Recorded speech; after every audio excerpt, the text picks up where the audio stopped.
your favorite news talk station.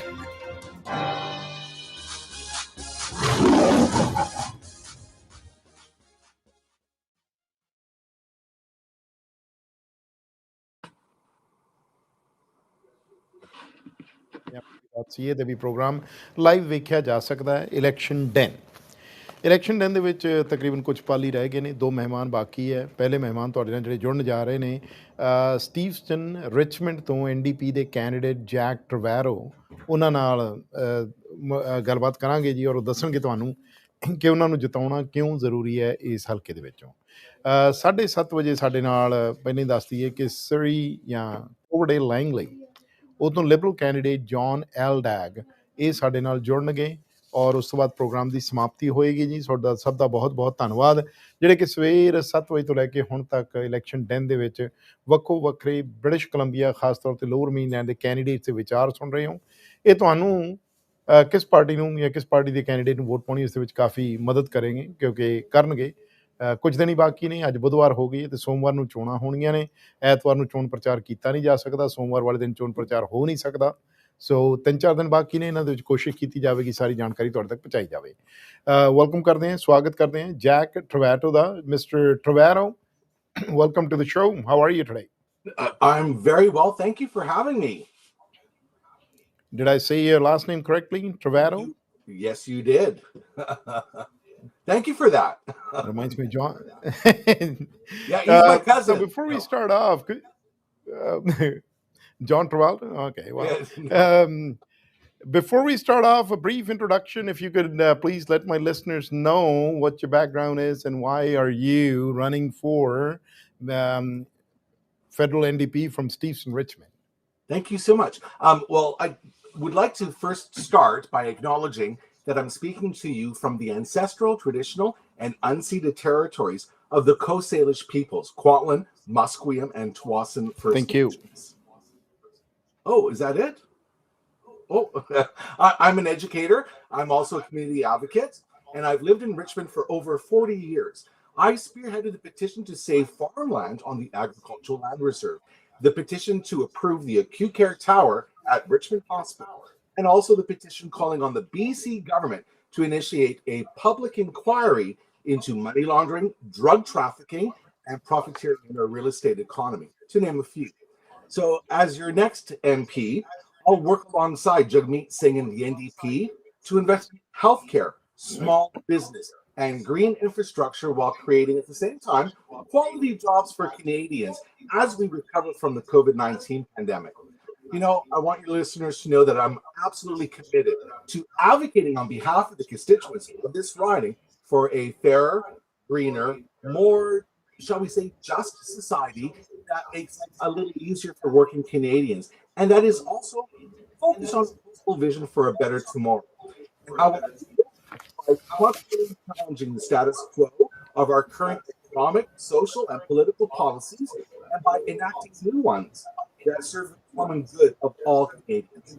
You know, better is possible. Okay, Mr. Tavaro, we're having some audio difficulties from your end. If you probably want to check your mic, please.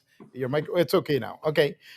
Thank you, first of all, acknowledging the First Nations, remembering them before you started. I really do appreciate it. Now, starting off with the First Nations issues, how serious is NDP when it comes to truth and reconciliation? And what grade would you give Justin Trudeau and his team, the previous Canadian government, in truth and reconciliation? Well, you know, the Liberals have failed Indigenous peoples time and time again. Canada's relationship with Indigenous peoples has been deeply troubled. So, you know, Justin Trudeau and the Liberals, they talk about reconciliation and promises to respect Indigenous rights. But instead, they spend millions of dollars fighting First Nation kids in court.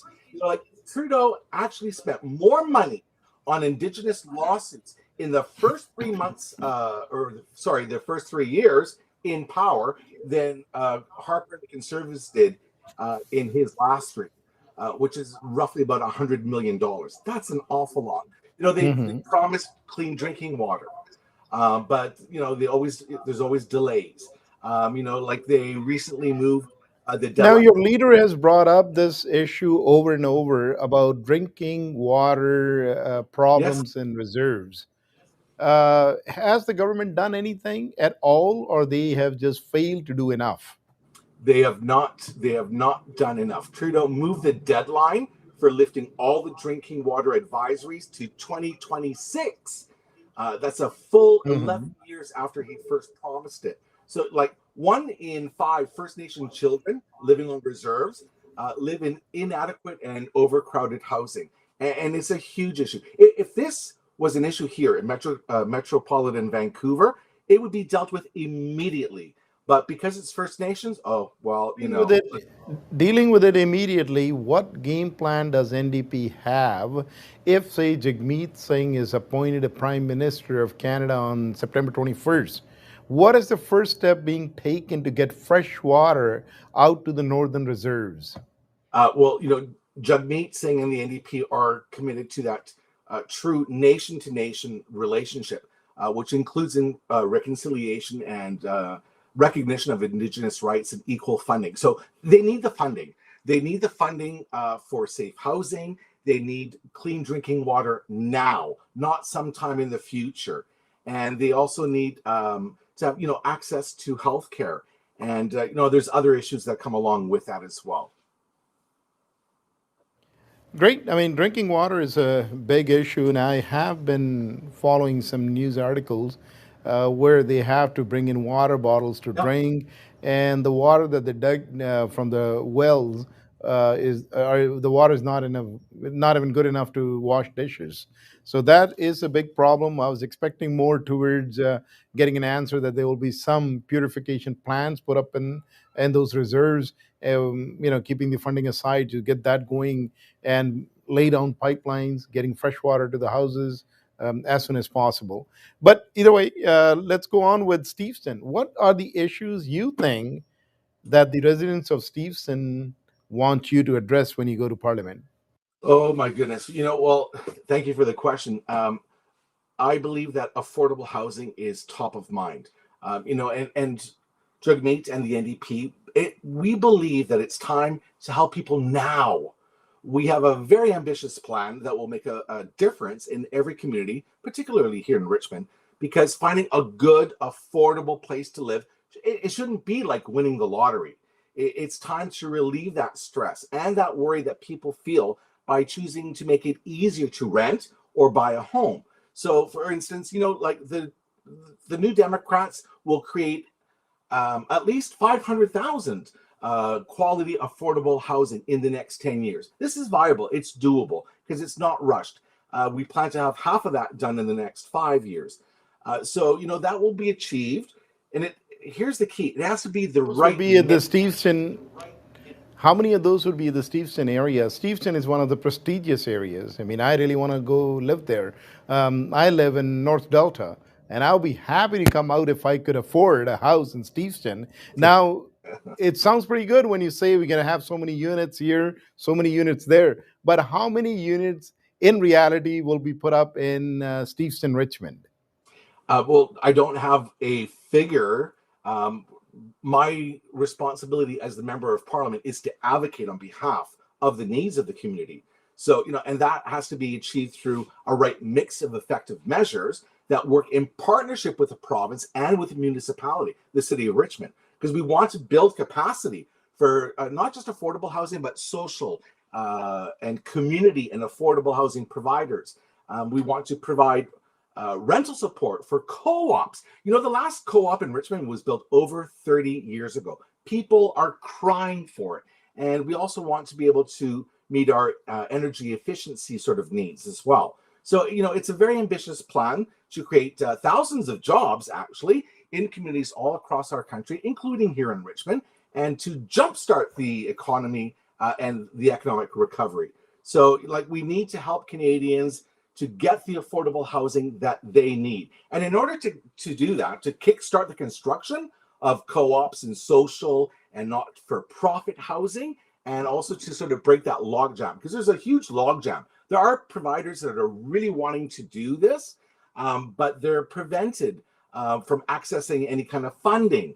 So we will set up dedicated startup funds to sort of streamline that application process and help the communities get the expertise and the assistance that they need to get these projects Good. off the Let's ground. talk about your achievements. You mentioned that you were on a board that recommended things, how to stop money laundering and Yes. how that affects gang activities. How Oh, successful were you? And is that situation here in BC? Has money laundering stopped, or it has adopted a different method and they've given up the old traditional ways and adopting the new methods? um, well, I wrote and submitted the petition to the provincial government, calling on government to actually launch a public inquiry into this. Because the money laundering, the drug trafficking, the profiteering in real estate, it's all interconnected. Nothing happens in isolation. And I have to tell you that I Okay. received a great deal of resistance initially from the provincial government. Initially they said, "Oh, it was going to take too long. It was going to cost too much money. We need to come up with some immediate legislation currently that we can implement right away." And I agree with all of that, but I also agreed that what was the cost of not doing anything?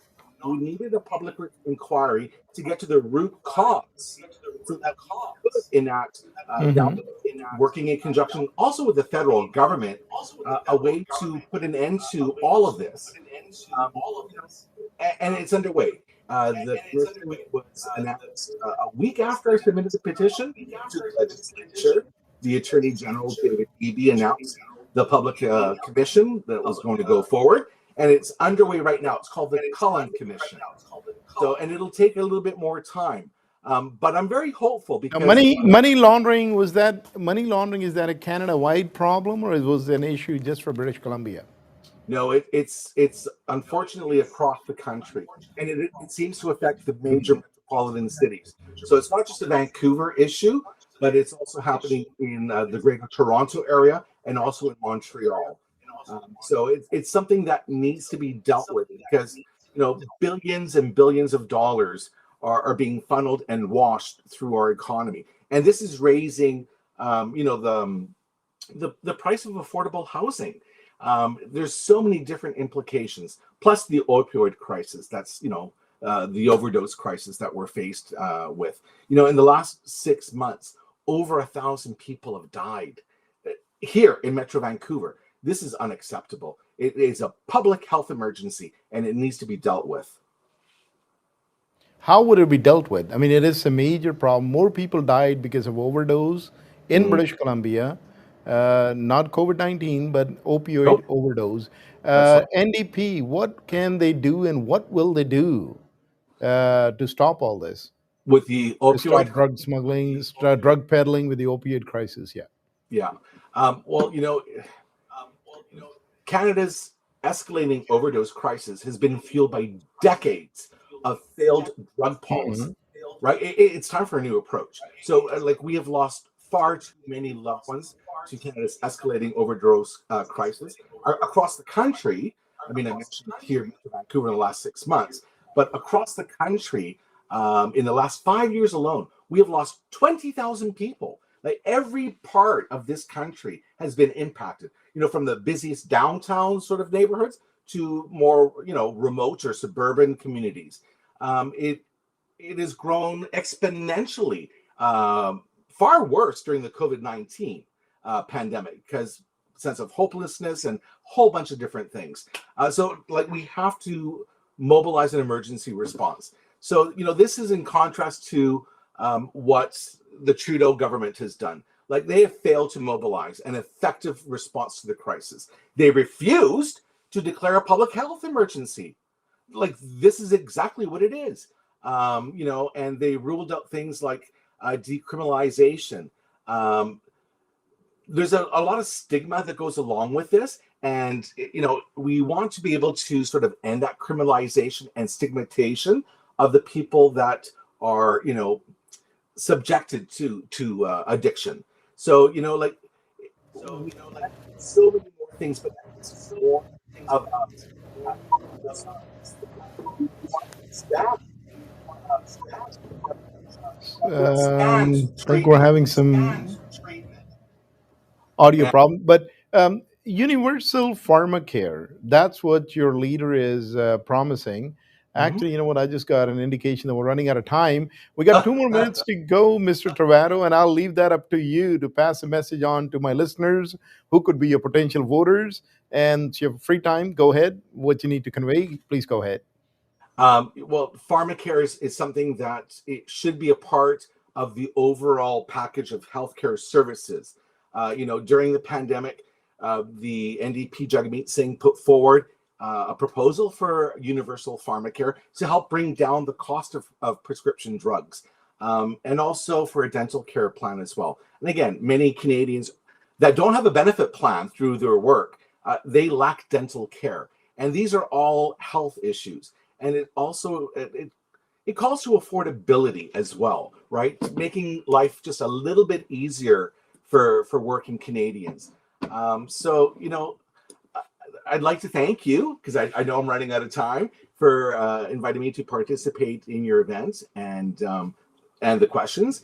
And I want your listeners to know that if elected, I'm listening, and that's exactly what I will continue to do. These are challenging times for a lot of people. Many Canadians are struggling. We're anxious about our jobs, taking care of our family, and the health of the people that we love. And at the same time, the ultra rich and the corporations, I have to tell you, are making record profits off of this pandemic. They're doing just fine. But we need someone in Ottawa fighting for working people to help get us through this pandemic. New Democrats, Thank you, we're Mr. here. Travato. Oh, Another quick question, if I may ask you in half a minute, decreasing the house sizes in farmland. This is an issue very near and dear to us. A lot of farmers are out there. You were involved in it. That's what your portfolio tells me. What do you have to say about that?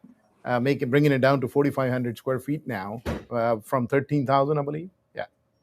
yeah. Well, the issue wasn't about the multi-generational families that were farming together. The issue was about foreign investors avoiding the foreign buyers tax that had been implemented.